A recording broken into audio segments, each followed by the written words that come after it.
छठवीं वाणी रेणु सिस्टर हमारे मध्य में इस बात को वो बताएंगे, समझाएंगे परमेश्वर के वचन के रूप में पूरा हुआ। यूहन्ना उसका 19वां अध्याय और 30वें पद में हम इस बात को देखते हैं। जॉन चैप्टर 19 वर्स 30 में पूरा हुआ। रेणु सिस्टर और इसके बाद में डब्ल्यूसीएस की बहनें विशेष देंगी इस वचन के बारे में। जैसे पास्टर साहब ने कहा हमारे पास समय कम है तो हम डायरेक्ट अपनी वाणी की ओर जाएंगे। जो छठी वाणी है वो यूहन्ना की पुस्तक उसका 19वां अध्याय और 30वां वचन। जब यीशु ने वह सिरका लिया तो कहा पूरा हुआ और सिर झुकाकर प्राण त्याग किए। जॉन चैप्टर 19:30 में ऐसा लिखा है, after receiving the sour wine Jesus said, it is finished, and then bowed his head and gave up his spirit.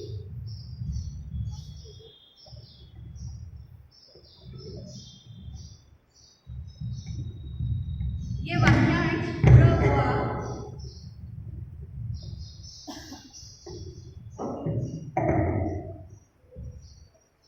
यह वाक्यांश जो लिखा है पूरा हुआ टेटेलेस्टाई एक जो ग्रीक शब्द है उसका अनुवाद है। यह शब्द या वाक्य यूहन्ना रचित समाचार का हिस्सा ही नहीं केवल संपूर्ण बाइबल की योजना की पूर्णता की घोषणा करता है। पूरा हुआ ये इन बातों की ओर हमें ले जाता है। ये हम मनुष्य के पापों के लिए पूर्ण भुगतान की भी घोषणा करता है और ये बताता है कि ये वाक्यांश पूरा हुआ कहने का मतलब है यीशु ने अपनी मिशन सेवकाई उसके असीम प्यार के द्वारा इस दुनिया में आके हमें बचाने के लिए पाप से छुटकारा दिलाने की जो उसकी एक योजनाबद्ध तरीके से वो इस संसार में आया और उसको पूरा किया। हम मनुष्य के पापों के लिए पूर्ण भुगतान की जो घोषणा है ये एक उत्तम योजना थी कि हम सब पापी हैं और हम बचाए जाएं। अभी हमने 5 वाणियों को सुना, उसके विस्तार में मैं न जाऊंगी, लेकिन हमने सुना क्षमा, उद्धार, परमेश्वर ने जो हमारा संबंध हम बिछड़ हमारा जो मेल मिलाप करवाया है, यीशु मसीह ने वो संबंध जो हमारा टूटा हुआ था उसको फिर से जोड़ दिया है।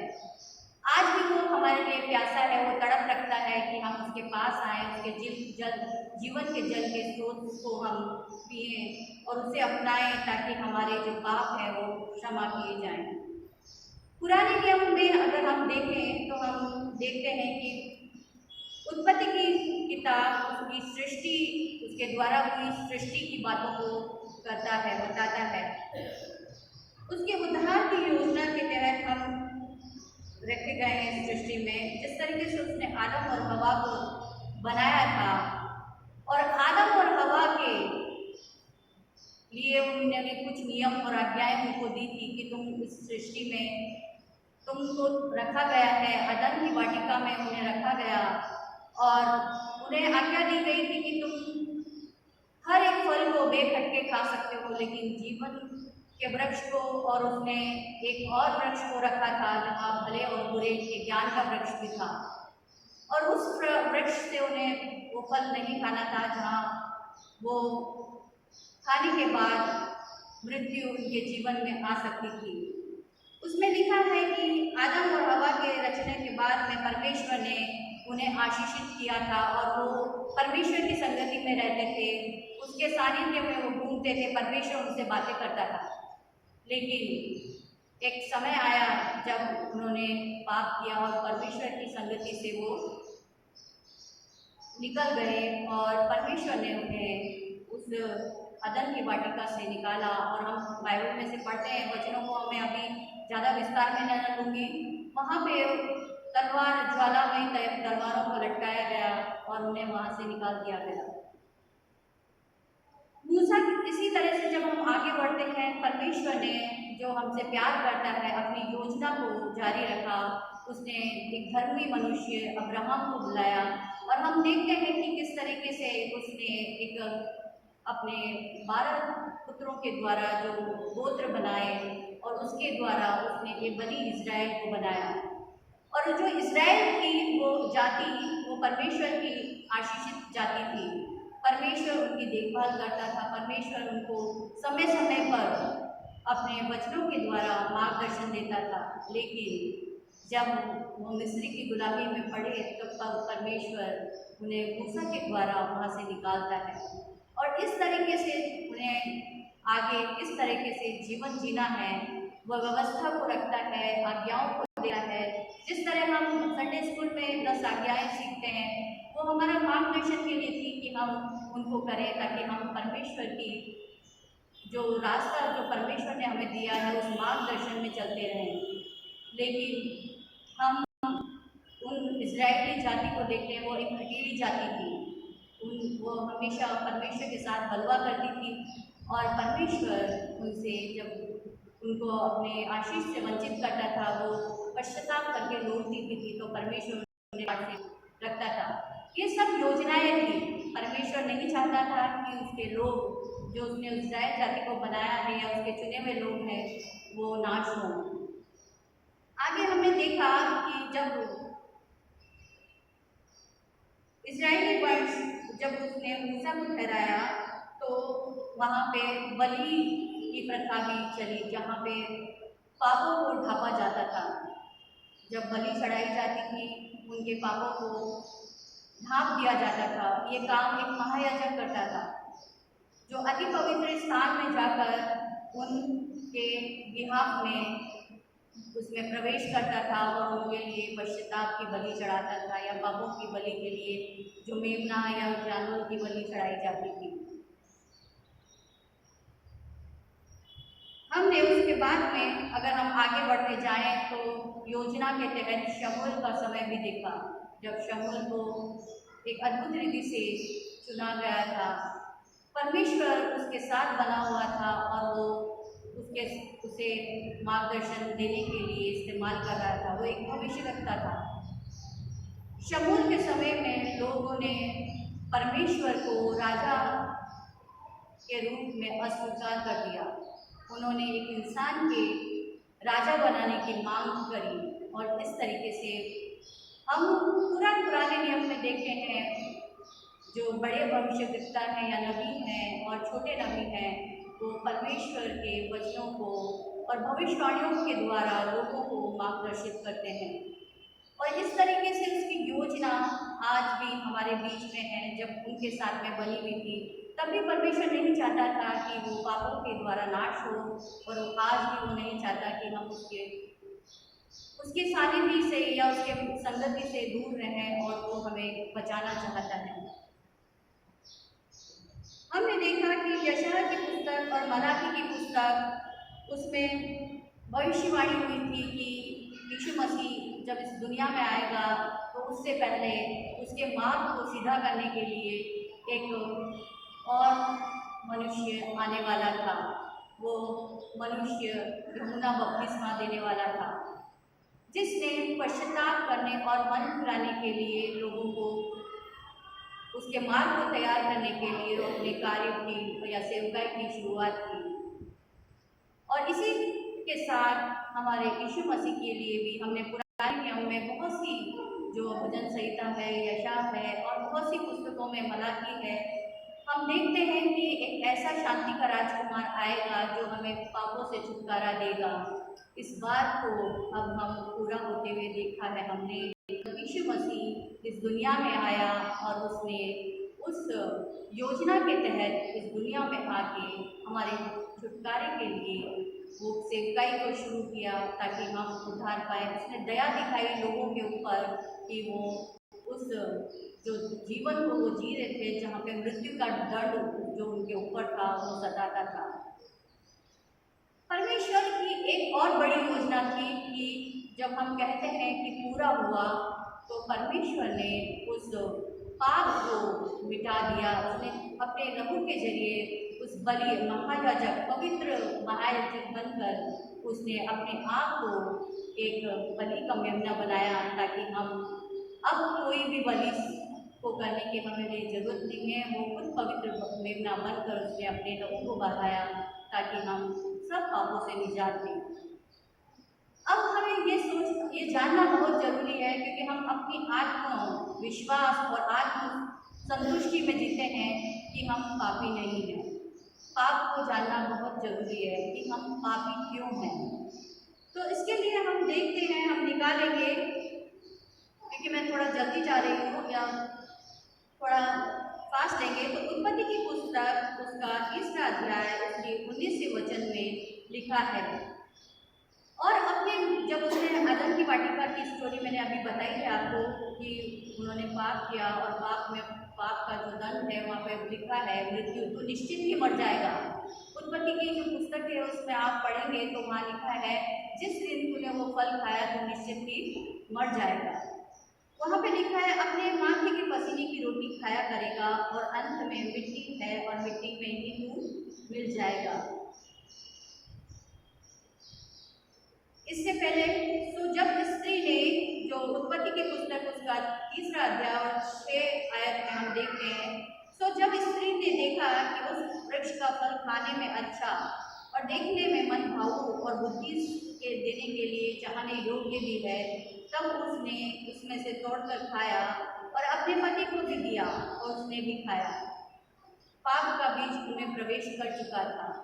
उनकी आत्मिक प्राणी थे जो परमेश्वर के साथ उनकी संगति थी, सीधे सीधे वो परमेश्वर के बच्चे के रूप में उसकी आज्ञाओं को और उसकी वाणी को सुनते थे। अब वो शारीरिक प्राणी बन चुके थे, क्योंकि अब वो जान चुके थे कि वो नंगे हैं, और इस तरह से पाप उनके जीवन में प्रवेश किया। और परमेश्वर की प्रतिक्रिया क्या हुई? उसने कहा तू अपने माथे के पसीने की रोटी खाया करेगा, अंत में मिट्टी में मिल जाएगा, क्योंकि तू उसी में से निकाला गया है। तो मिट्टी तो है और फिर मिल जाएगा। और यहाँ देखते हैं कि मृत्यु का दंड हम में आया। तो आज आप और मैं यह नहीं कह सकते कि हम पापी नहीं है। अगर हम कहते हैं कि हम पापी नहीं है तो ये सत्य नहीं है। दूसरी एक और हम एक उदाहरण के से देखेंगे, जहाँ पे लिखा है कि परमेश्वर ने जब वो 10 आज्ञाएं दी थी, उन्हीं आज्ञाओं का हवाला देते हुए धनी मनुष्य मत्ती उसका 5वां अध्याय, मत्ती उसका 19वां अध्याय 16 से 20 तक हम पढ़ेंगे। मत्ती 19 उसका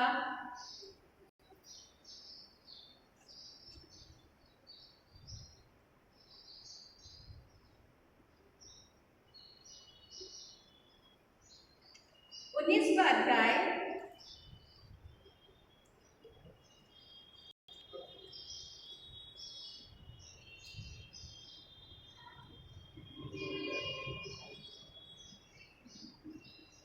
वो कहता है कि मैं अनंत जीवन पाने के लिए क्या करूं।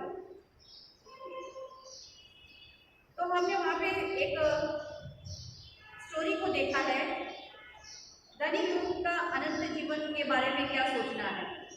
एक मनुष्य यीशु के पास आया और उससे कहा, हे गुरु, मैं कौन सा काम करूं कि अनंत जीवन पाऊं। उसने उससे कहा, तू मुझसे भलाई के विषय में क्यों पूछता है? भला तो एक ही है, पर यदि तू जीवन में प्रवेश करना चाहता है तो आज्ञाओं को माना कर। उसने उससे कहा, कौन सी आज्ञाएं? यीशु ने कहा, हत्या न करना, व्यभिचार न करना, चोरी न करना, झूठी गवाही न देना, अपने पिता और अपनी माता का आदर करना और अपने पड़ोसी से अपने समान प्रेम रखना। तब उस जवान ने उससे कहा कि मैं तो उसे लड़कपन से मानता आया हूँ। जब हम देखते हैं कि उसके पास में अनंत जीवन पाने के लिए एक अलग ही नजरिया था, वो उन चीज़ों को मानता था, सब करता था, लेकिन जब परमेश्वर यीशु मसीह उससे कहते हैं कि तू जा, उनको कंगालों में बांट दे, तो वो उसका भरोसा उस धन पर था, वो उदास होकर चले जाता है। आज हम भी उन आज्ञाओं को मानते हैं और हम सोचते हैं कि हम पापी नहीं हैं, क्योंकि हम इन सब सब बातों को मानते हैं, कहीं हद तक हम भी उनको मानते हैं। लेकिन परमेश्वर कहता है कि तुम इन आज्ञाओं को मानो तो तुम मेरे मार्ग पे चलोगे। परमेश्वर हमें उसके मार्ग पे चलने के लिए इन आज्ञाओं को देता है, लेकिन वो पाप का जो दंड है वो हम में बना है। क्योंकि जब आदम और हवा बनाए गए थे तो वो सिनलेस थे, पाप रहित थे, वो पवित्र थे, सिद्ध थे। लेकिन जब उनके साथ में पाप उनके जीवन में प्रवेश किया तो हम भी पापी बन गए। तो उस पाप की जो नाश करने की जो योजना है वो पूरी होने जा रही थी। परमेश्वर का बेटा उस सलीब से कहता है कि पूरा हुआ। उसकी ये योजना थी कि हम उस पूरा हुए वाक्य को हम माने और उस पर विश्वास करें। यहाँ पे हमने देखा कि हम पापी हैं ये हमें समझना है, और लेकिन हम पापी हैं, लेकिन हमारे लिए आज नया सुसमाचार क्या है, हमारे पास में गुड न्यूज़ भी है। जैसा कि उसने कहा कि यीशु ने अपने उस पाप के बीज के कारण, जिसके कारण हम पाप की संतान बने, उसकी कीमत चुका दी है। आज हम पुराने नियम के बलिदानों के ऊपर या और दूसरी चीज़ों के ऊपर हम निर्भर नहीं करते। ये जो यीशु मसीह का जो बलिदान हुआ वो उस क्षण की ओर इशारा करता है कि वो पवित्र मेमना बनकर हमारे पापों के लिए मारा गया। आज गुड न्यूज़ हमारे लिए है कि अब सब चुकता हो गया है, विजय का बिल्कुल बच चुका है, मृत्यु पर विजय पाने की कीमत अदा हो चुकी है, तो सब कुछ पूरा हो गया है। पहला कुरिन्थियों उसका 15वां अध्याय 55वीं आयत में लिखा है, हे मृत्यु तेरी जय कहाँ रही, हे मृत्यु तेरा दंड कहाँ रहा। मृत्यु का तो दंड पाप था जिसको परमेश्वर अपने बेटे के द्वारा इस जगत से ले जाता है। कुरिन्थियों 15 उसके 97वें पद के अनुसार, परंतु परमेश्वर का धन्यवाद हो जो हमारे प्रभु यीशु मसीह के द्वारा हमें जयवंत करता है। पूरा हुआ वाक्य हमें जयवंतता की ओर ले जाता है, क्योंकि आज हमारे बीच में मृत्यु है, लेकिन हमें इस बात का डर नहीं है कि हम मर जाएंगे, लेकिन एक गुड न्यूज़ है कि हम उसके साथ में जिलाए भी जाएंगे।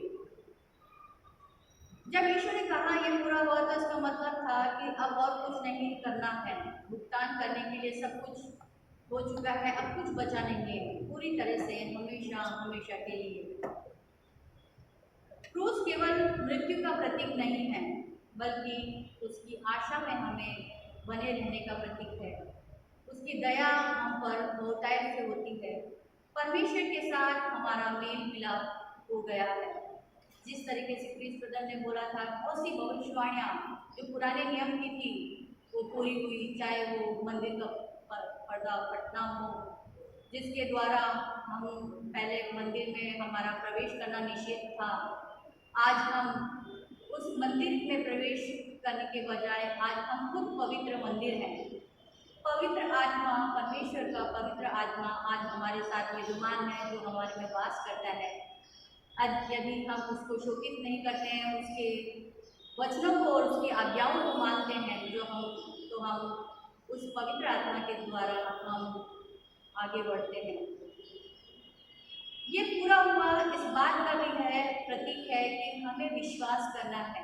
आज जब हम यहाँ पे बैठे हैं तो हम इस बात को सुन रहे हैं कि किस तरह से यीशु मसीह ने इस जगत में आकर हमारे पापों का, हमें पापों के से उस मृत्यु के दंड से हमें छुड़ाया है। हमें विश्वास करना है उसके गाड़े जाने पर, उसके क्रूस पे उसके खून बहाए जाने पर, उसके गाड़े जाने के बाद उसके तीसरे दिन जी उठने पर, और अब हमें विश्वास है कि वो फिर से आएगा। हमें इस पूरे होने के वाक्य के साथ ही ये विश्वास करना है। अब हमें विश्वास के साथ उसके पूरे दूसरे आगमन की तैयारी में जुटना है, ताकि हम तैयार रह सकें कि वो जब आए तो जिस क्रूस की मृत्यु उसने सही है वो मायूस ना हो, लेकिन वो हमें देखे कि हम उसके सामने खड़े हैं। क्योंकि न्याय के दिन परमेश्वर हमारा न्याय करने फिर से आएगा। यीशु मसीह अपने न्याय के साथ हमें उस स्वर्ग के राज्य में प्रवेश कराना चाहता है, और इसके लिए हमें विश्वास करना है, उसकी आज्ञाओं में बने रहना है और मानना है कि वो मुर्दों में से जी उठा और तीसरे दिन वो फिर से पिता परमेश्वर के पास दाहिने हाथ वो जा बैठा है, जहाँ से वो जिंदा और मुर्दों का भी न्याय करने को फिर से आएगा। आज हमारे चिंतन का विषय यह है, क्या हमने अपने यीशु की मृत्यु को अपने पापों के लिए पूर्ण भुगतान के रूप में स्वीकार किया है। उसने पूरी तरह से हमें क्षमा किए और अनंत जीवन देने के लिए हमें इस दुनिया में रखा है। आप उसके अनंत मृत्यु से छुटकारे के बाद आप कैसा महसूस करते हैं? हर साल गुड फ्राइडे हम मनाते हैं और इन वाणी को सुनते हैं। हम कहाँ खड़े हैं, हमें सोचने की जरूरत है। हमारे विश्वासों को परमेश्वर मजबूत करे। आमीन। धन्यवाद देते हैं सिस्टर का कि उन्होंने जो कि छठवीं वाणी पूरा हुआ, परमेश्वर के वचन में से इस बात ठहराता है कि क्षमा के माध्यम के द्वारा पूरा होता है। मेरे जीवन के द्वारा हम पूरा हुआ देखते हैं प्रभु यीशु मसीह के व्यक्तित्व के लिए। सातवीं और अंतिम वाणी के लिए हम गीत गाएंगे। आखिरी स्टैंजा है वो 7